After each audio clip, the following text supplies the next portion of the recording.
Friends, good night. কি খবৰ আপোনালোকৰ? নিশ্চয় ভালে চাগে। এয়া হৈ গ'ল পিঁয়াজ, আদা, নহৰু, জলকীয়া কাটি লৈছোঁ আৰু পাঁচফোৰণ, তেজপাত, লং ইলাচি। তাৰপিছত হৈ গ'ল এয়া ছাগলী মাঠা বনাম আজি। গাইছ, কি খাব কেনেকুৱা লাগিব জনাব। এয়া ছাগলী মাথা। তাৰপিছত ইয়াতে দি দিম এয়া আলু কাটি ৰাখিছোঁ দুটা। তাৰপিছত এয়া কুকাৰত বনাম। চাই থাকক মই কেনেকৈ বনাম। এয়া তেল গৰম হৈ আছে, আলুটো প্ৰথমতে ফ্ৰাই কৰি ল'ম, বাকীখিনি আপোনাক দেখুৱাই আছোঁ। এয়া চব মছলা দি দিয়া হৈ গ'ল। তাৰপিছত দি দিম টমেটো দুটা। এয়া অলপ মছলাটো ভজা হোৱাৰ পিছত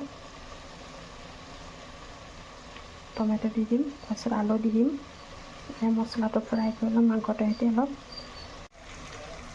টমেটো ঘিউ